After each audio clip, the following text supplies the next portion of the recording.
great pleasure to be here. I wanted to come to Chile for a long time, so when I got the invitation, I was very pleased. And I live and work in London, in the UK, and at the Bartlett. The Bartlett is part of University College London. And I am part of the Bartlett School of Planning, although my own background is as an architect originally, and then I qualified as a planner as well.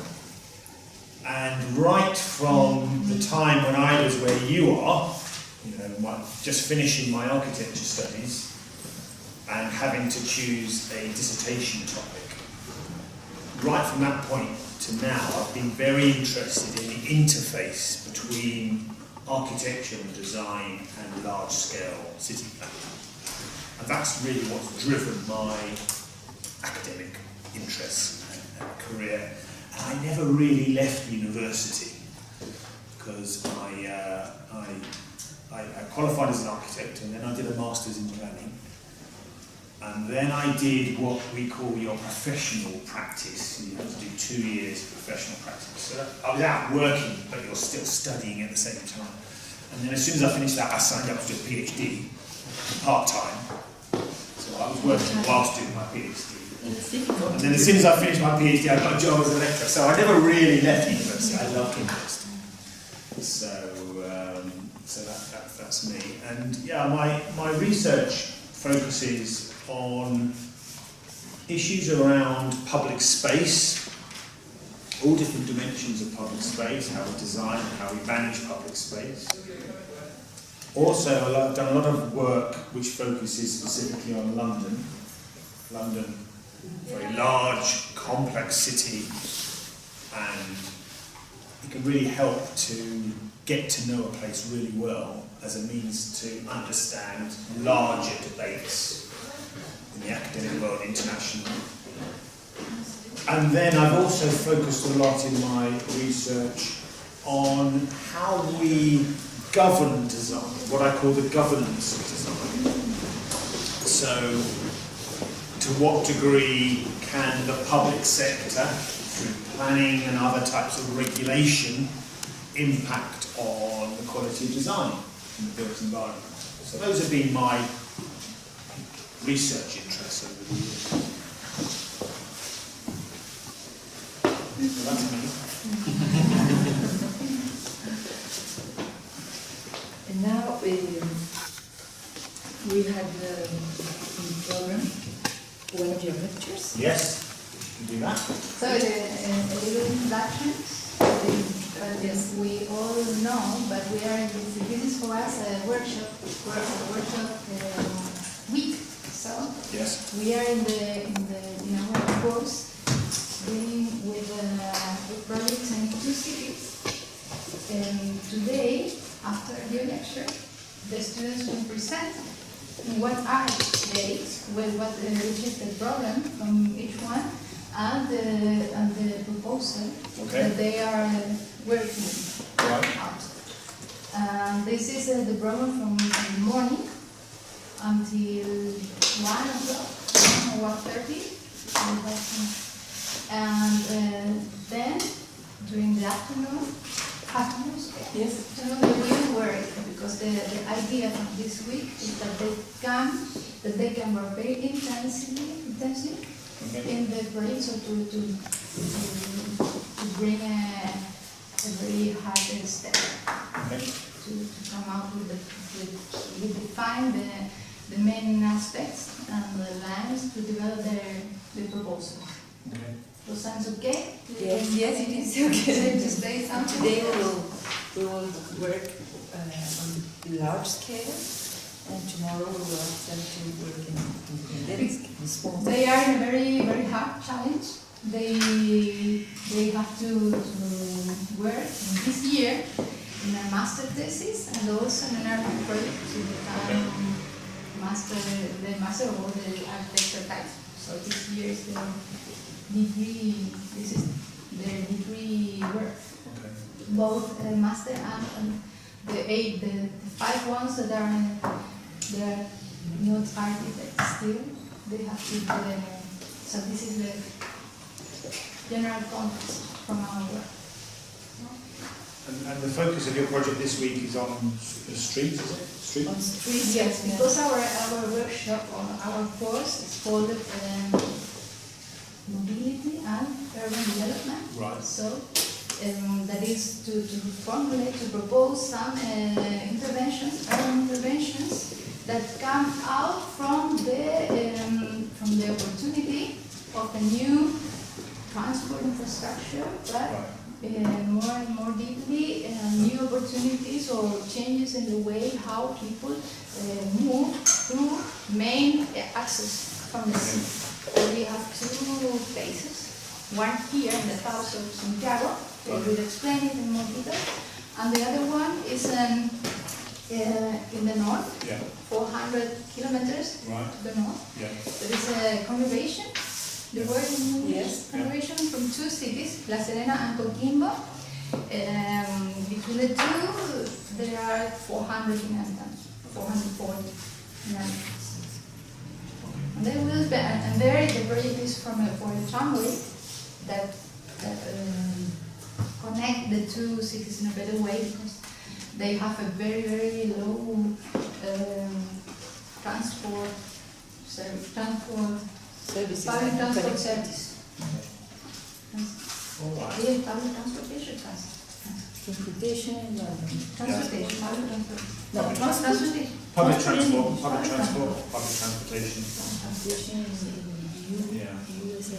And here in Santiago, we have the project for a new metro line Okay. with 4 stations in this district. It's a very low income district, Right. medium to low income, very low income district. And the opportunity from the coming from the metro is really huge challenge because, for example, metro never asked it to us because they never built stations in such kind of context. Right. It's they are very, very how do we say? Worried. Very worried about Metro enterprise is very worried because they have to build stations in the lowest income sectors in the city that are also very they are known as places, dangerous places. Dangerous places. Right. So they ask to us to have to make a link to have an approach to get more proximity with the people and with the municipality. Right. Maybe we have to say all these two projects, we are developing them from the university through our city mobility and city laboratory. And now we have some other persons that came later. Here, Micaela, Felipe, Christian, Karina, that are working in these projects too. And also we have now Professor Margarita Green that came. Hey. She studied also in the Bartlett School. At the Bartlett, yes. Yes. I did my PhD in Virginia. All right. Excellent. And used to work with Alan then. Right. Yes. Very well. And she's in charge of a parallel course to this course Okay. with another group with a similar other group from students with the same task. Fantastic. So after So your how long do you want me to talk for? How long do I want? half an hour, Half an hour. All right. I better be quick. maybe more. If it's time, 45 minutes or 45, 1 to an hour. And afterwards we will try to introduce you the places where Okay. we are working. Okay. I think I'm giving you another lecture later on. So I could either give you the second lecture on streets then, or on something else, or I can do two now. We'll see how it goes. We'll see how it goes. We have a program that includes 2 lectures, so like this one, this is the first, and the second is on Thursday, Yes. and the conference is tomorrow. Yes. Late, Yes. But if we need to give more lectures, we can. So we can change the role. It's not so. Brilliant. You have worked in a problem, in a research problem about high streets, didn't you? Yes, that's what I'm going to talk about now.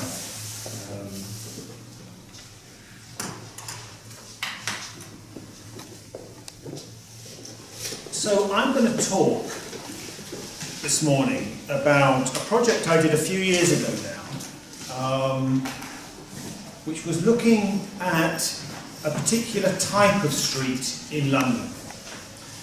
Now, this is the type of street that we call a high street, but in America they might call it the main street. Essentially, these are the sorts of mixed-use, complex streets that we see in cities all around the world. And I'm going to talk about some of the problems that we have,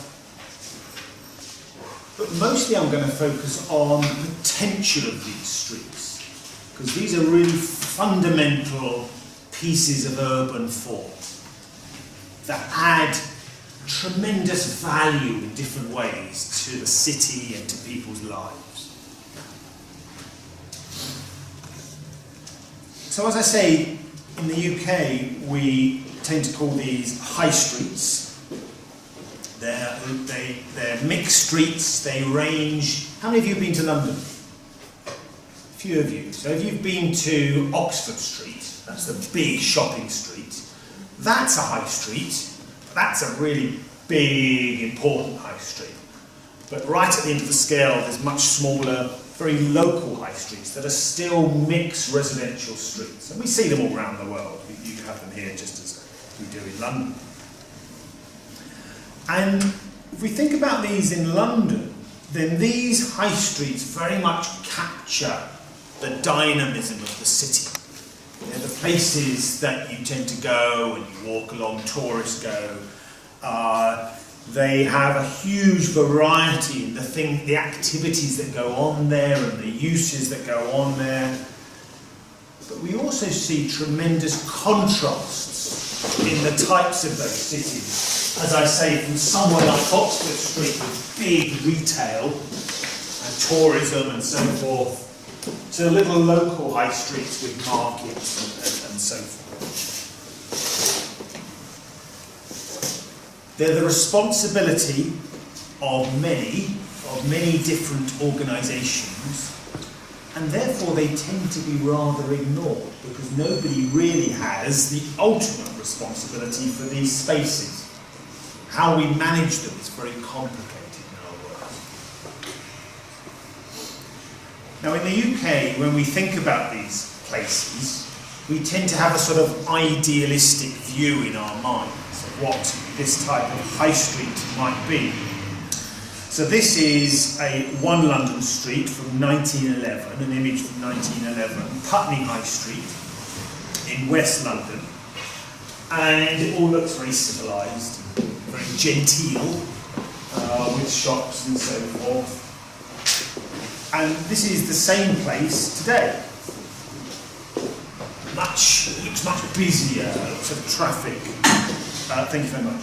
Lots of traffic and things going on. Lots of messiness and lots of pollution as well. This is the most polluted space in London, believe it or not.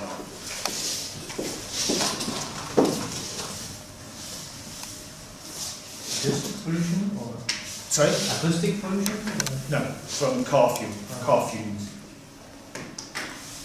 So, in London we tend to have what you might call a tale of two cities. We have some streets, some of these high streets that are thriving and full of life and full of activity and dynamism. And we have others that are suffering. This is my local high street where I live. And many of our local high streets are not like this anymore, but they're full of fast food establishments, betting shops, and real estate agents. And not much more. A lot of the retail has died, for example, in some of our local high streets.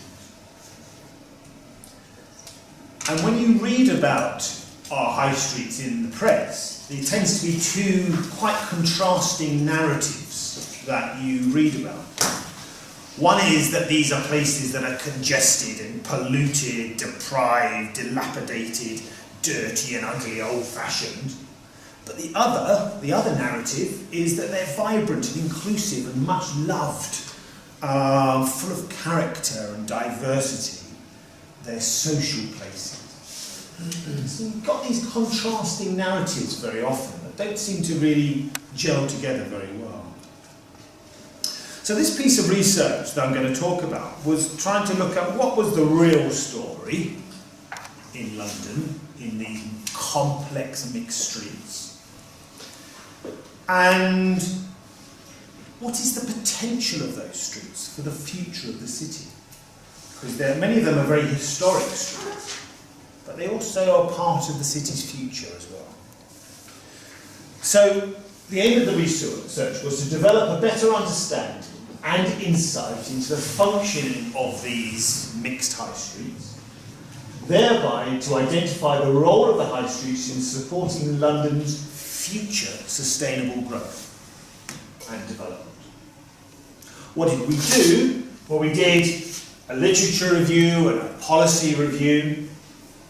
We did a whole sort of series of historical and morphological type analyses on various streets. We did a lot of GIS mapping of all sort of any data that we could get on streets, socioeconomic data in particular. And then we did some more detailed work on 6 of these streets in different parts of London. So if we think about these high streets, where are they in London? Well, if you look at the London plan, then the London plan doesn't talk about streets really. It talks about town centres. And town centres are often seen as blobs, little blobs on a map. But of course the reality is they're not blobs at all. They're actually streets. They're linear pieces of the city. They're not blobs. And in planning we tend to oversimplify things. And we forget what they really are. Now, if we look on the A to Z, which is a very famous map of London, and we look for the name High Street or High Road, then we find 113 high streets or high roads across the city, and these are those mapped. But that's not all, because there are many of these mixed local high streets that aren't called high street or high road. And in fact, we found that there are 702 lengths of these. And we identified them as a local high street if there was at least 250 metres of continuous retail. Retail being one of the critical element that these really have to have. They have all sorts of other uses, but they really need to have retail before you can call them a high street. So outside central London, outside of this area, which we weren't looking at, because that is more or less continuous mixed streets, we found 702 lengths of this. And the average length of one of these is 700 metres. And 500 kilometres in total across the city. So there's a lot of this stuff in a city like London. They are the continuous, connective, often completely unremarkable, in other words, very everyday, mixed streets that really bind the city together. Many of which have a very long history. So they go back almost to the origins of the city. Well, actually to the origins of the city as a Roman city, almost 2,000 years ago, when these lines, Roman roads, were set out. And these still form the basis of many of our high streets today, and others have been added and connections made over the years as the city's expanded. But we can still read those 2,000 years later. They're sites of rapid change as well.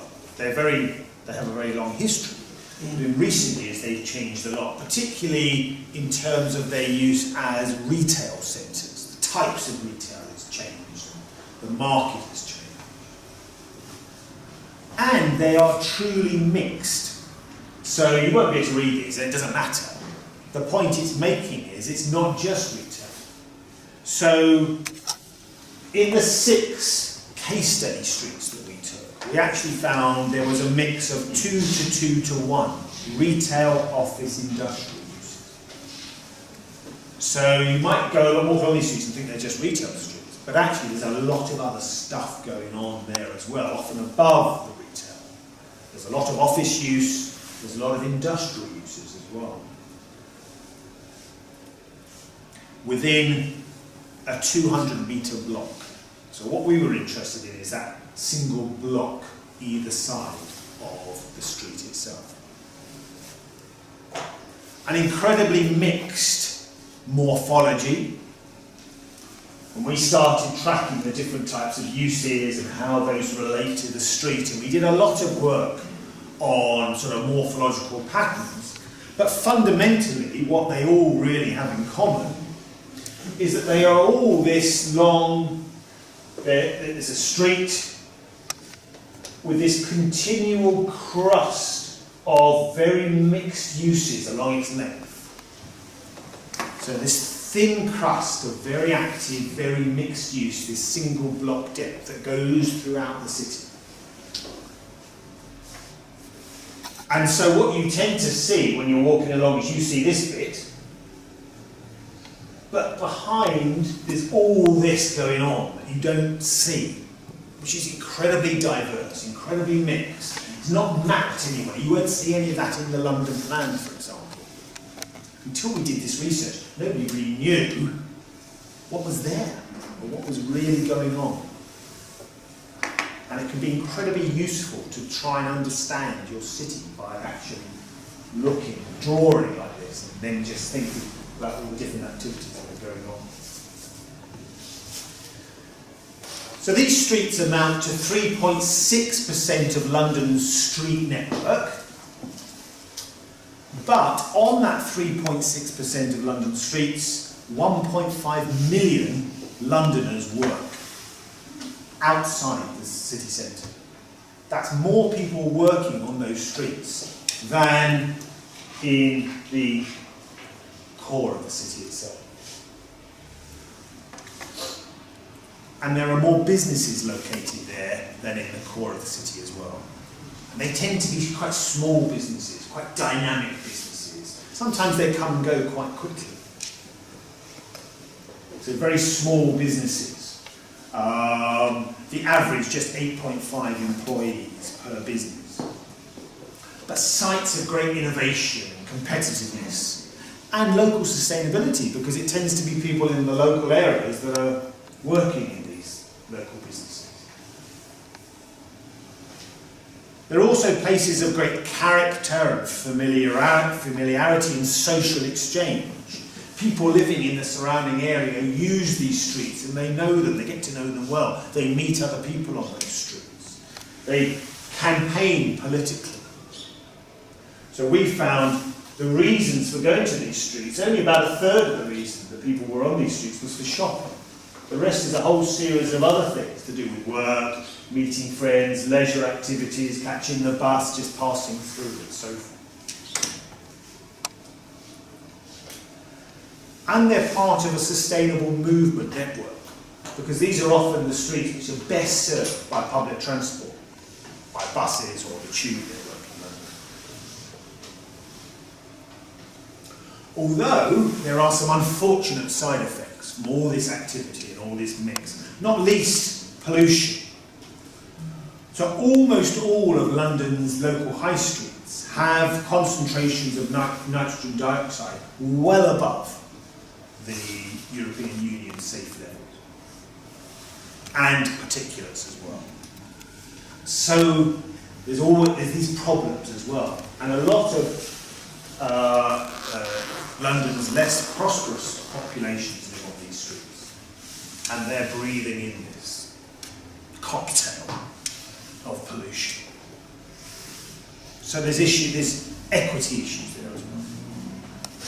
There are also sites of huge future potential. When we started to map the brownfield sites, the sites that could be developed in the future across London, and then we correlated them to where the high streets were, we found that half of London's brownfield sites were within a 2-minute walk of London's high streets.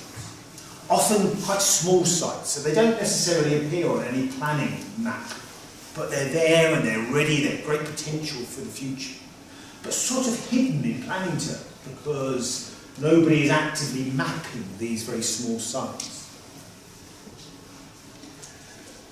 And you could say they represent significant sunk investment. There's 2,000 years of investment in some of these streets. And layer upon layer of infrastructure and services have been added on ever since, adding to the complexity, but adding to the potential of those streets. They're places in which all Londoners have a very strong relationship and a very strong stake. 2/3 of Londoners live within a 5-minute walk of one of these local high streets. That's 5 million people. So they're really important in that sense. Some of them, as I said, are suffering. There's a lot of closing down of retail, as a lot of retail goes online at the moment, or in face of competition from large shopping centres and so forth. And that's adding to the problems. But there's also huge resilience as well, because many of these are reopening in different forms, in different ways. These are incredibly resilient spaces. Some of them have been changing for 2,000 years, and they will continue to change in the future. So although they might have problems now, it's very likely that they will find new meaning for the city. So what's happening to plan for these really important spaces in the city, in London? Well, the answer is not a lot. Not a lot is really happening, except for there's lots of reports being written about the problems and the issues confronting these streets, but not a lot of really sort of good ideas about where they may go in the future or what their potential is. Planning policy in the UK is very top-down from central government. And central government have reacted not only to the situation in London, but to other UK cities and the problems that these sort of streets are having, by trying to deregulate the uses on these high streets. So our planning system, for example, means that if you want to change a use of a building from, say, retail to office or to residential, you need to get planning permission for that.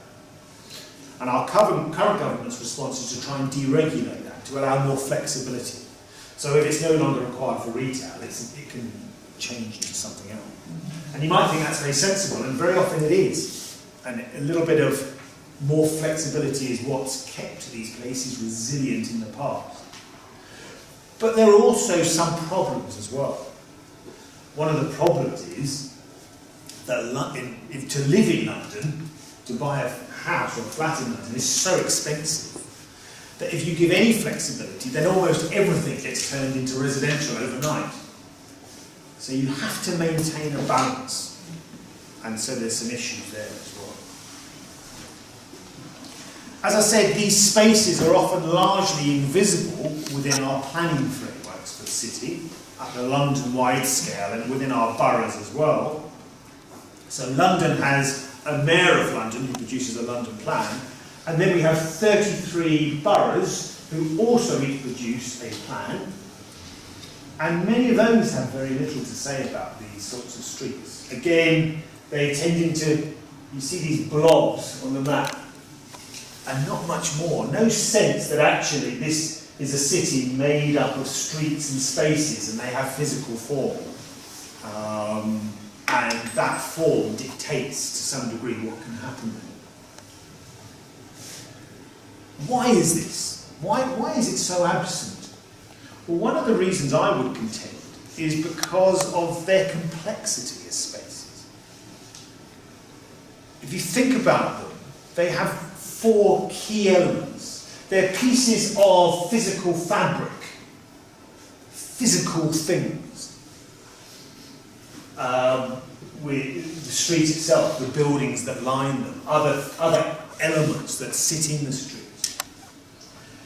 They're also places of movement. We move up and down them. Public transport is situated on those streets.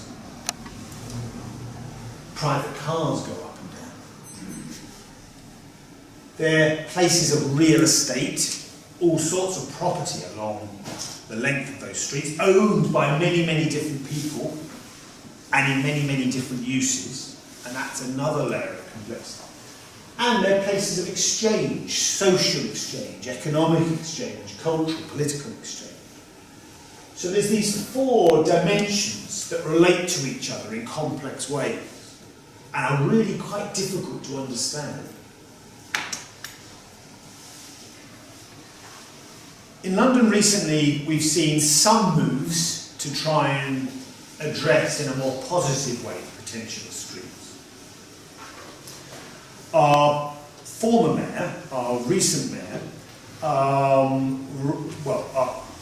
mayors run an organisation called TfL, which stands for Transport for London.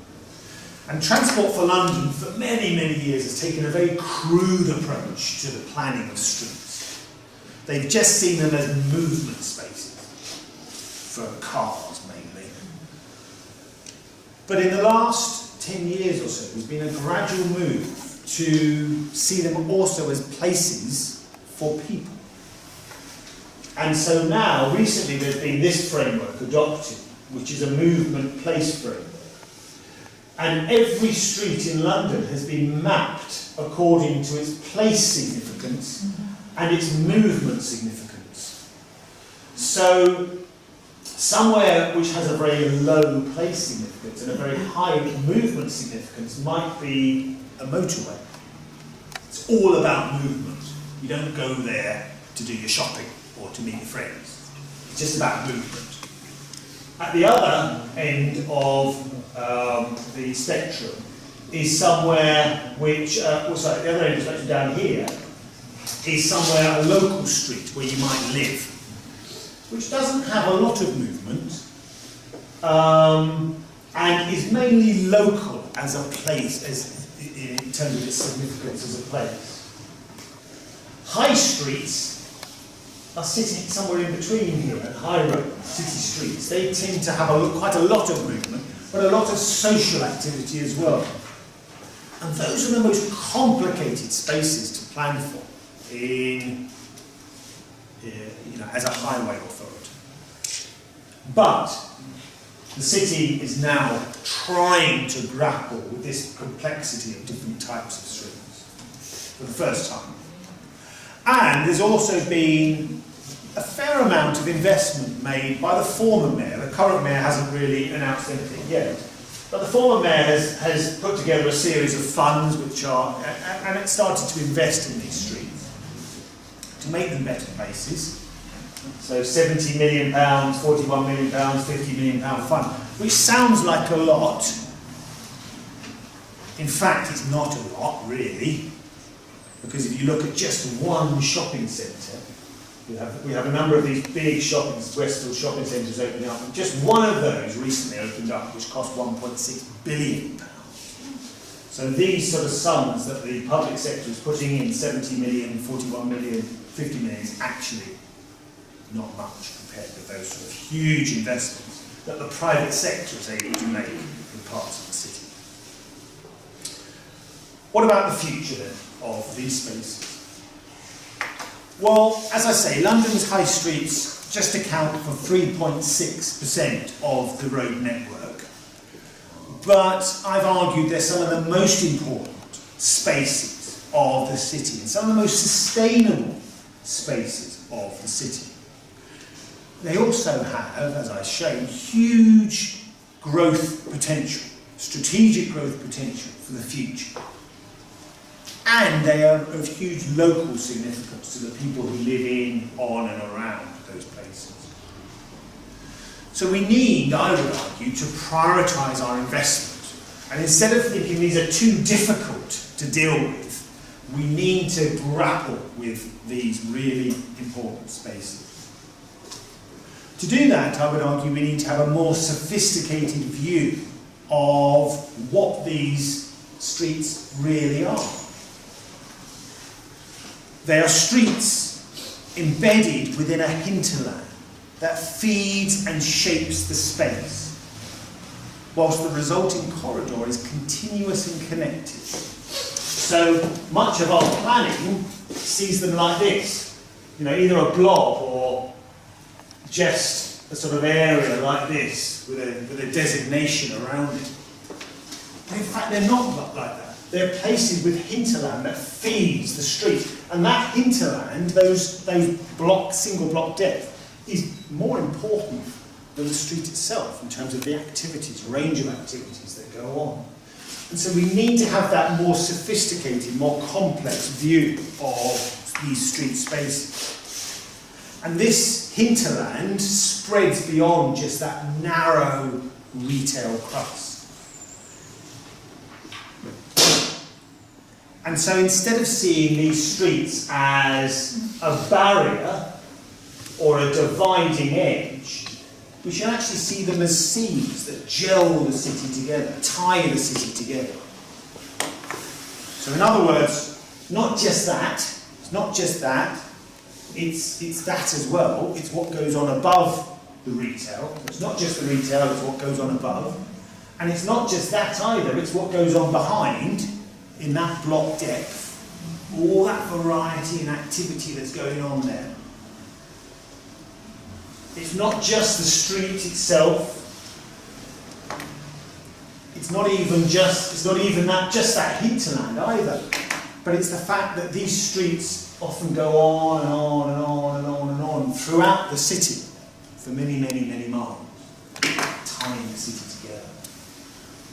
And we need to have this holistic view that they're places of movement, they're pieces of physical fabric, they're places of complex exchange, they're pieces of real estate. In other words, they're places, they're real places. In London, I would say that we need to prioritise public realm investment. We need to think about the range of public or civic activities that are often located on these streets and how we can support those. We need to think about this problem of pollution, which is a really difficult issue to deal with. If we're to maximise their potential in the future, that's something we need to grab.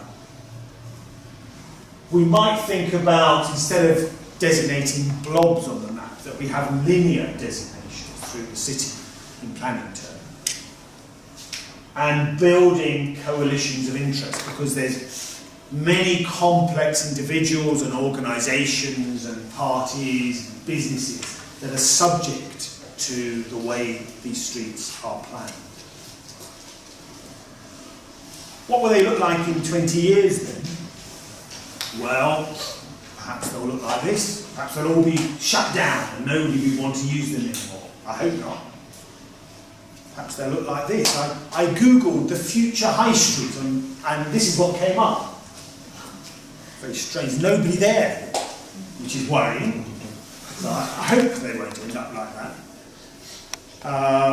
Perhaps like this, in other words, difficult to read these, but it's saying that these will be places of technology. There's a technology-driven future, which is part and parcel of the way these places will work. And I'm sure there will be a lot of that in the future.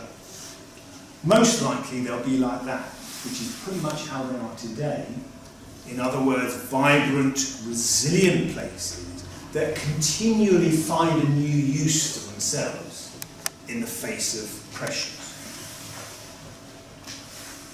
And I would say it's time that we treated these places seriously. We gave them the attention they need. And this is a global problem. This particular study looked at London. But UN Habitat themselves recently released this report, Streets as Public Spaces and Drivers of Urban Prosperity. And, well, let's read the quote. Those cities that have failed to integrate the multifunctionality of streets tend to have lesser infrastructure development, lower productivity, and a poorer quality of life, social exclusion, and generating inequalities in various spheres of life, including access to basic services. So they're critical drivers of local prosperity in really significant parts of our cities that we need to take the time to understand. If you want to find out more about this particular piece of research, if you go to that website, and there's a link to articles, and this article is probably about the third or fourth article down on the list, and you can click on that and you can download the article if you're interested. Thank you. Thank you very much. It's very interesting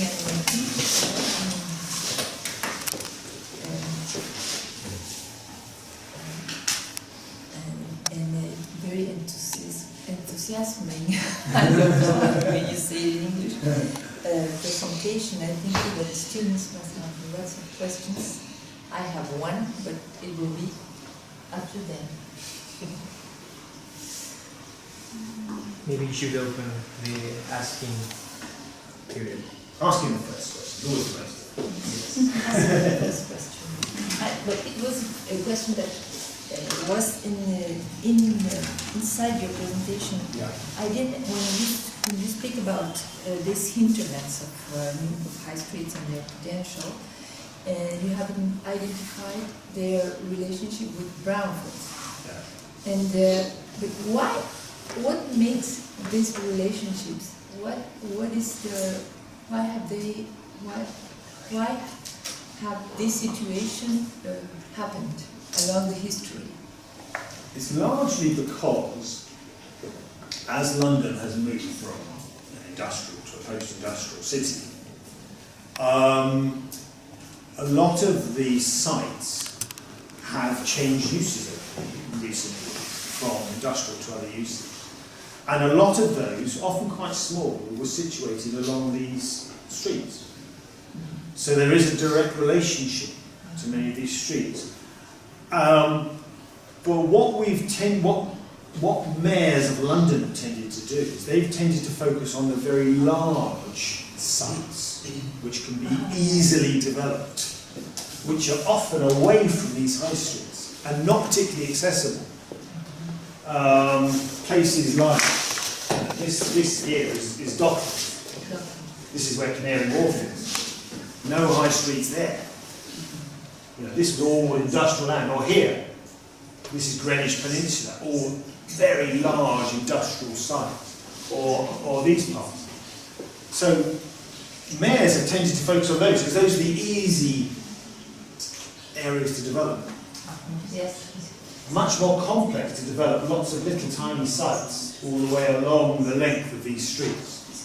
But they're there and there's great potential because they're so connected and so sustainable in many ways. Do you say that all the main street, the high streets are historic places? No. No? No. There are some new main high streets in London that you... Oh, I see. Are there any new high streets? Probably there aren't, no. I don't think there are any, in London there aren't any recent high streets, although there are attempts to construct some now. There's one or two developments.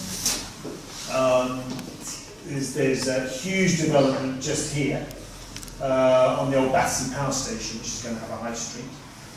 There's another one in Earl's Court, which is sort of here somewhere, which is going to have a new high street. It's the first time that we've tried to build such a thing. So most of these are very historic. And following that, you have this spread location of the high streets that seems to be democratically distributed in the city.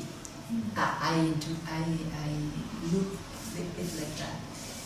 And when you invest, when a policy moves forward its potential, is there? What do you think about the challenge or the threat of gentrification or changing this life that this hinterland that gave life to these streets, to these high streets. Does this process have place in high streets regeneration? Does it cause gentrification? Yes. Well, And relocation of people living before them. I think within London we have, the major problem we have in London at the moment is the lack of housing. A very fast growing population and historically a failure to build enough houses. So London is an incredibly expensive place to live. And so there are huge gentrification problems across the whole city. So the additional gentrification that any development in the high street is going to cause is It's going to happen. it's going to happen anyway because it's everywhere. It's literally everywhere. It's a real problem. I mean, the new mayor is trying now to grapple with these issues, and we're trying to build a lot of new housing much quicker. But whether we'll succeed, I don't know. There's ingrained problems with our housing construction industry that I won't go into. It's another story. When you refer to that, are you referring to sort of an international gentrification? Because London is attracting many people from other countries are buying land there, so and they want to have a property there. So it's much more complex in that sense, because it's a gentrification even which is taking away the English traditional people there, even middle classes. Yeah. It's not like ours, which is from the very poor to the less poor, let's say. Yeah. In theirs is for the well-off, but mega rich that are coming into the country. I think So it's a global system. it's exactly, it's an international problem. No, but what I wanted to ask you that I didn't see, two things. One is how the definition of the crust that you said was 200 meters? Yeah. Was it to every side? So your analysis was always considering the 200 meters from the axis of the main road? No, it varies. Right. Obviously, Yeah, the but width sort of. varies, but our GIS analysis took 200 meters. And the other thing is that I know the thing about the densification, the housing, but you didn't mention at all if there was housing in the main street directly. Yes, there is. There is, that's right. Yes, there is. But On that particular analysis, there wasn't. It only captured non-residential uses. Right. Because you So we didn't map the residential use, but you can take for definite. There is at least 25% of property will be residential. Do you know why? Because our problem is exactly sort of the opposite. We want to encourage other use, residential. Yeah. Instead you have to sort of take care of residential because it will take over. We are on the opposite side. We're trying to encourage residential housing all the time. Yeah. Because we feel that if we have those streets without any people living on them, they can be very dangerous and, nobody walking on the street and nobody, after the shop closes, nothing happens. Yeah. That would happen in our area. So it's a bit the opposite side. Well, I think the picture in London is that we are encouraging residential, But living. but we've got to be careful. Yeah, I know. There's a balance to be struck because you can go too far.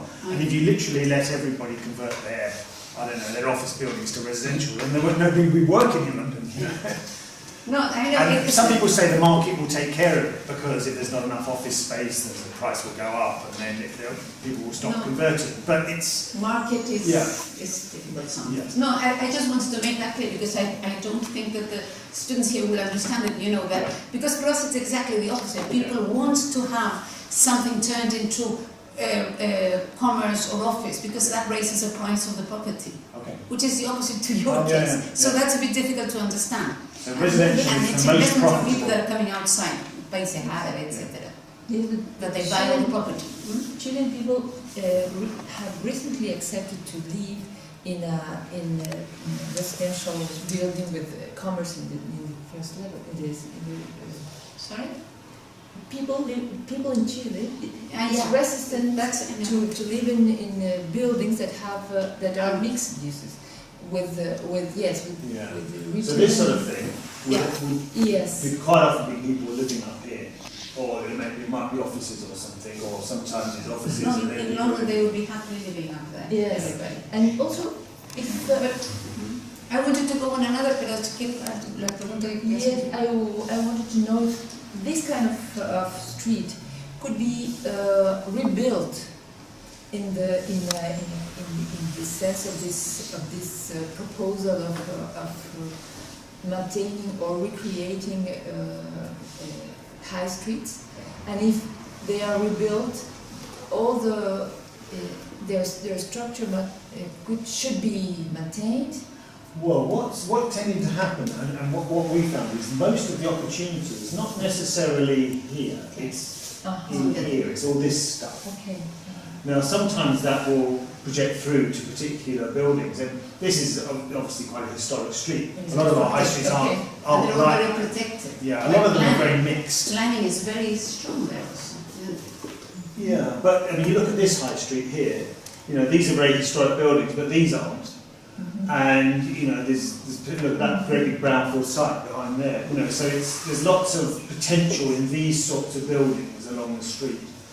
And what you would tend to find is local planning authorities would say, yes, well, you can convert this, and this could be residential, have some residential in it, but you need to protect the ground floor uses for retail, and then you maybe need some office or some work use, depending on what was there before. I have a question. Yeah.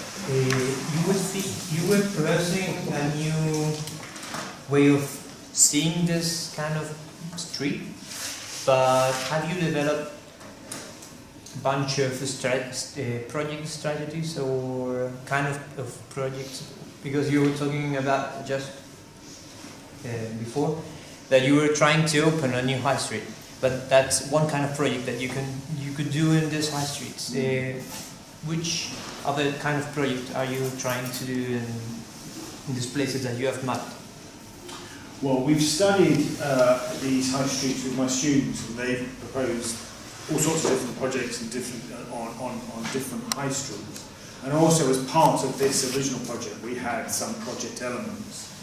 But primarily, that's not what I do. I don't primarily promote projects as such, only through my teaching. But you know, that it could vary from what's happening within the street, public realm type activities and interventions, to more strategic public transport related interventions in the city, to compiling different sites and thinking about what might a development strategy be for a larger area, promoting markets or activities like that. I mean, there's an endless variety of potential projects that you might promote. For London, it's getting, it's focusing in this kind of street, or is focusing in other kind of mobility? Well, in London, it tends to focus on the easy to develop places and opportunity, rather than on these high streets. And that's my point. You know, these have huge potential, but that potential isn't being realised. Actually, that's a question that I have regarding that, because you were talking about differences, these two cities sort of way that I understood in some way that you have also different streets too. You have streets that are full of vibrant life, and most of them could be retail, big stores, super popular streets, and then you have other ones that they have local businesses and they work locally with people within their boroughs. And regarding that is my question. If we understand this way of commerce, that we could start understanding that it doesn't necessarily have to come from a point or project specifically, or a station, or park or something, and it could actually, this street becomes somehow the station, the park, or this urban public space. How could we make this place, or this urban center, possible in neighborhoods that are somehow in danger or or how did you see those high streets working in places that are usually in a disadvantage of other high streets that are in a good neighborhood with good retail, good stores? Yeah, and they do vary tremendously, and the majority of high streets are not the sort of swanky, big retail, but a lot of it is just sort of little local shops, often run by local business, men and women. And those had tremendous value to the local community, not least in the jobs that they're creating.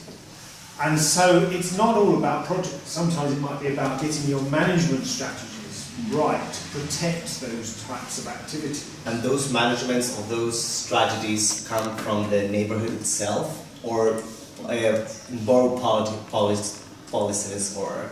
So in London it varies. Okay. It starts with the Mayor of London having strategies in the London Plan and particular policies that protect certain uses and allow flexibilities in other places. Then the boroughs would have strategies and plans, and they might have particular, more detailed urban design frameworks that focus on particular areas, which can go into some detail. And then we have a new layer of planning called neighbourhood planning, where particular communities can get together and say, we're going to produce a plan for our area, and get it adopted as part of the statutory plan. And do they usually have like a priority? Then, for example, another neighborhood that wants to come to this neighborhood because it is somehow became gentrified, and a lot of people want to go over there, and there's like real estate and everything happening over there. Do they have a priority on making their own stores or projects or developments for the borough first? Well, the way that it works is that neighbourhood plans have to work with the larger plans and strategies that are put together by the borough and by the mayor. So they can't just say, we want to do this. We want to do this because it's they have to work within the broader policy context. It has to all fit together. But as long as they are in conformity, we call it, with the larger plans, then there's quite a bit of flexibility as to what they can do. So, for example, if they want to try and preserve the area as, for local businesses and local activities and quite small units and so forth, they could put in place strategies and plans and policies to allow that to happen. One question that I didn't finish before. Did you correlate at all the sort of success to density in the area? No. Because one would think that because commerce has gone down because of the big malls and also because of the email buying and all that, that maybe density could affect if you have too little density, and London is pretty not dense in many places. Yeah, it's not a density, but we tend to think that is related. That's why I'm asking. Yeah, I mean, I think if you were to map that, then what you find is that you would see density. These are high density corridors along many of these, and these are the lower density bits, the darker bits in between. Yes. I think that would probably correlate pretty closely, actually. So, because that could be one strategy to, try and densify the hinterland. Yes.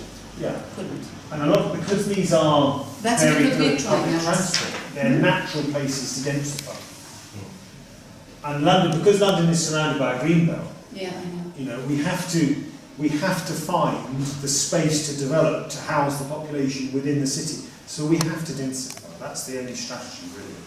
You didn't take at all what sort of density do you have behind this? You don't have any data? No, we didn't map density. I think there have been other studies on density, but I don't have them on the top of my head. But the strategy, in a way, the starting point was that London needs to grow because its population is growing. So we need to develop. Where is that going to happen in a sustainable way? Essentially, the argument was that these are the places to make that, to have that future development, because they already have that mix and that density and that infrastructure to make it happen in a sustainable fashion.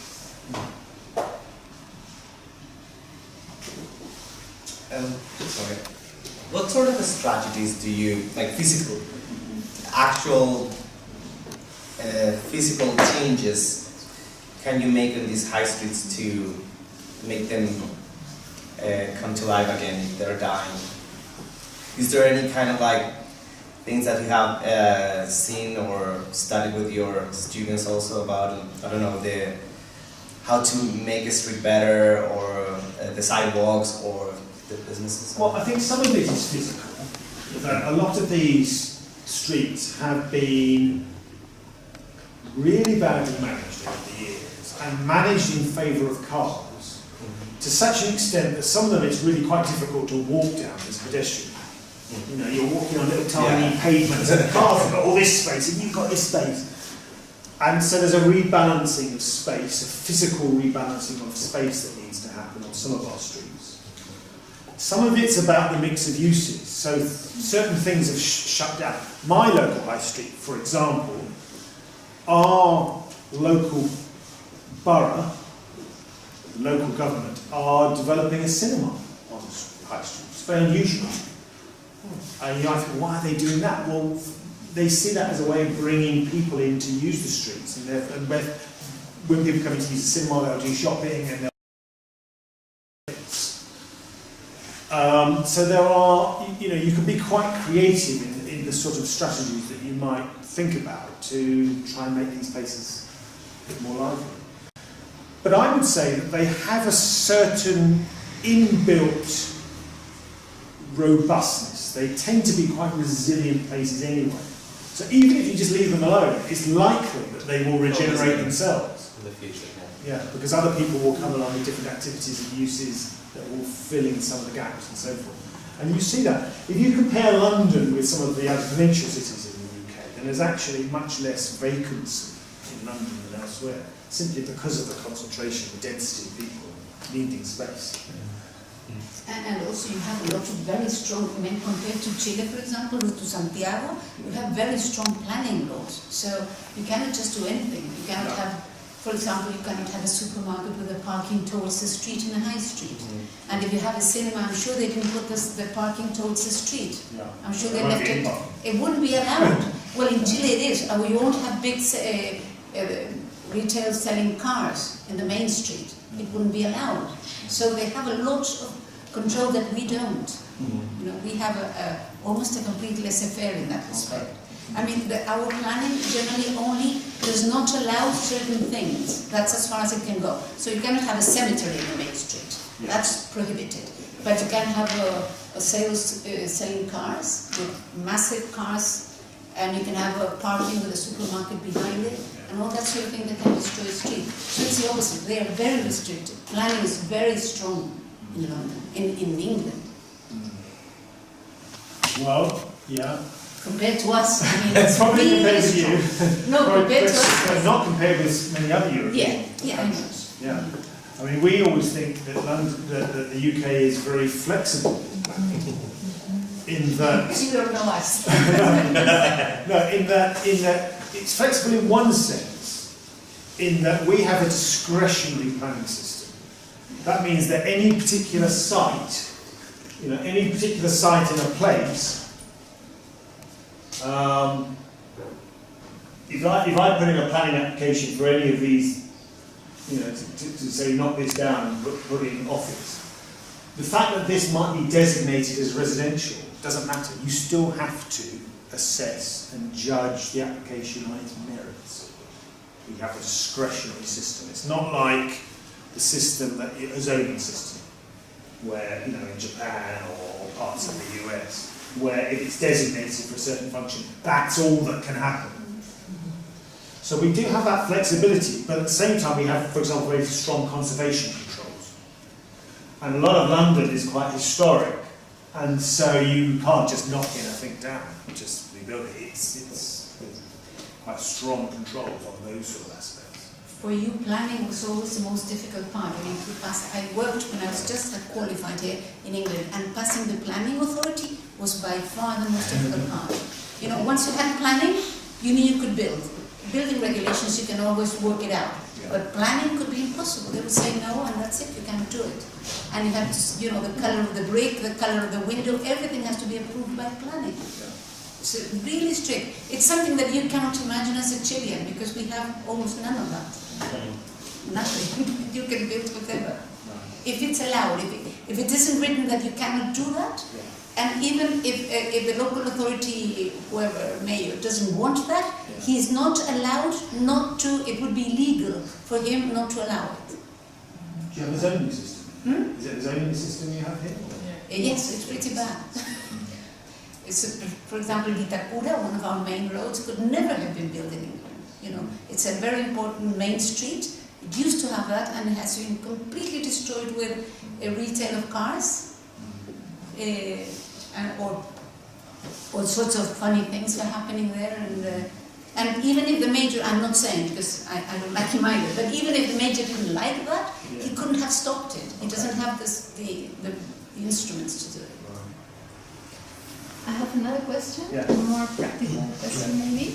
I would like to know how did you develop the research? So how long did it last, and how did you map all these streets? Through which instruments, through which methodology? Did you visit all the streets, some streets? Did you find different kinds of high streets? Well, it was a fairly short project actually. It was only, I think, 6 months or something. 6 months? Yeah. And one of the advantages we have in London is there's a lot of data available, existing data, which once you stick in GIS, you manipulate it very quickly. So there are a lot of data sets around. But we combined London-wide data with doing 6 very detailed case studies. And in those case studies, we visited them, we observed what was going on, we did interviews, we did traffic counts, we did a whole series of local analyses as well as the sort of London-wide data. And that was quite interesting because often people don't do that in research. You know, they either focus very much on the local or at the strategic, and combining the two is quite interesting and feel quite well. Because I think when you have all these high streets in the map, it's easier to see that. Yeah. But when you have to define which are high streets and which not, you have to find some definitions. Well, so for example here, for this map, there's a database called Cities Revealed, which you have to pay to get the data for. It's not publicly available, but you can pay, and it has all office and residential uses mapped for London. And so once you've got that, you can... Through the activities, the kinds of activities that are concentrated. It's all mapped. Yeah. And it's not, did you consider the transport service? Or Yes. the public transport service? Or this? Yes. Yes. Yeah. So we had maps with transport accessibility. There's great maps in London which map what we call PTALs, public transport accessibility levels. And so every part of London is mapped, is given a sort of colour designation, which relates to how accessible it is to public transport. And that determines the density that you can build there. Now, as I say, it's a discretionary system, so in fact, often they're a little bit ignored, but nevertheless, the principle's there. Yeah. So, London is a very well-mapped city, you know, different sorts of data, and I think that really helps. Most planning authorities don't take it seriously enough and don't make as much use of it as they should do. But it is all there to use. This is a private data or from both? From lots of different places. Yeah. So, for example, the post office, the Royal Mail, has a lot of data, which is available and can be mapped. TfL, Transport for London, has a lot of data. And another question, it's more open, but what should we do with the high street in the future? It's about your last slides. Well, as I said, because it's difficult to plan or to project, to design a high street, a new high street. it is, and to some extent, you don't want to plan it too much. No, you don't need It's 2,000 years when they haven't been appear. planned and they've worked perfectly well and they've changed and they've adapted. But now, times have changed, development happens very quickly, there's tremendous pressures, residential development, for example, that I've talked about in London. And so you need to intervene quite carefully to ensure that we don't suddenly, in the next 20 years, destroy all of this mix and incredibly resilient spaces because we're not keeping an eye on it. So there's a balance to be struck between letting it develop and change naturally and not trying to stop change, but at the same time trying to prevent change which will be uncontrolled. So we have to protect them.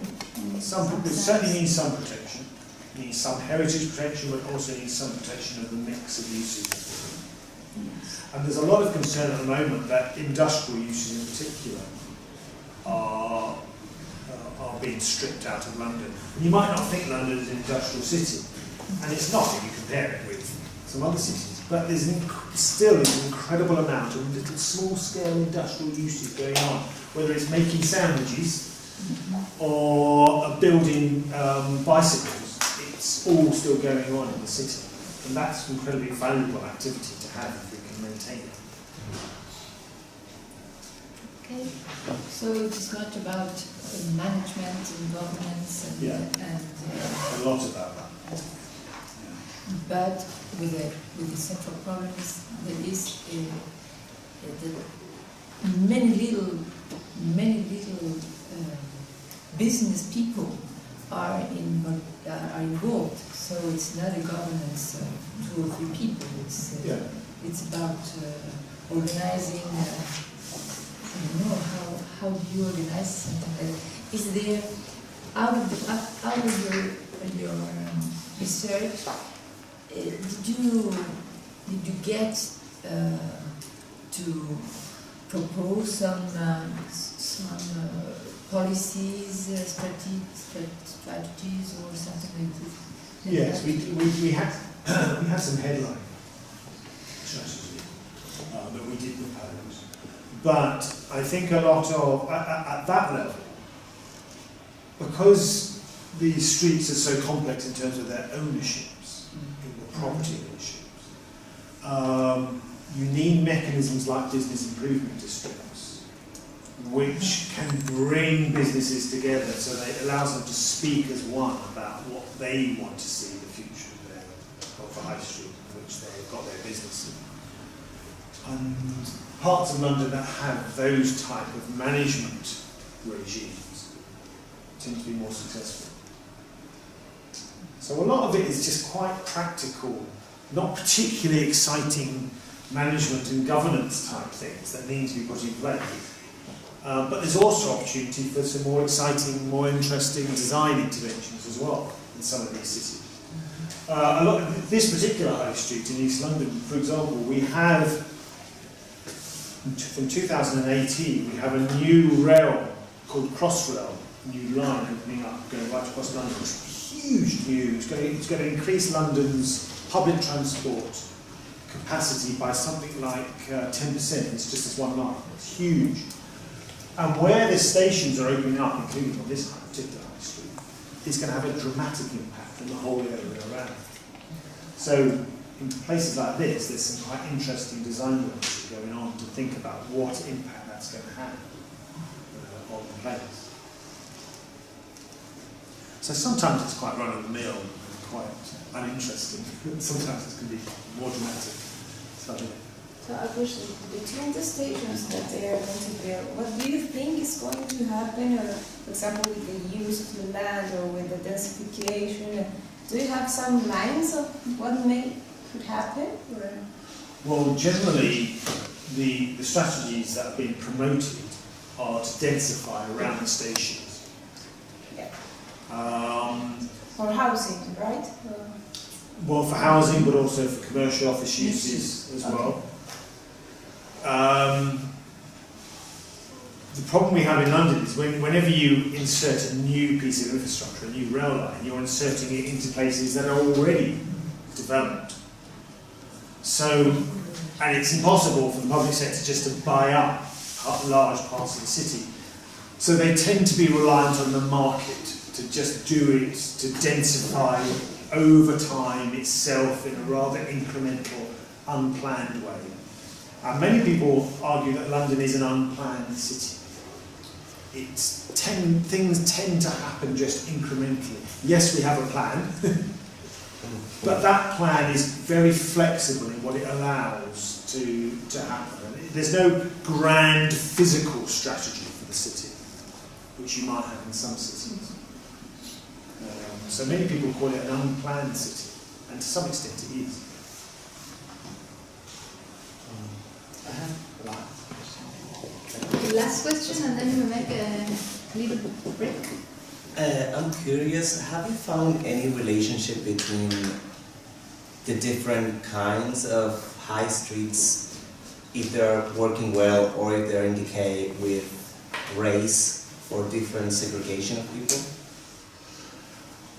Well, we didn't focus on those issues in this piece. There are others who've done a lot of work on mapping the different groups in London. And London is incredibly diverse in terms of its sort of cultural and ethnic mix. And you tend to find parts of the city, this part of the city, for example, there's a large Bengali population. Mm-hmm.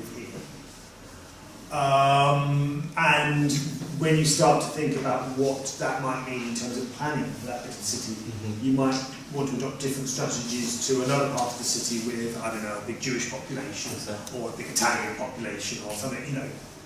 And London, there's a great map which takes the tube map of London and colours the stations according to the dominant ethnic groups by language, by the dominant language spoken. And there's something like 150 different languages spoken, you know, that are quite predominant in different parts of London. So it's incredibly diverse.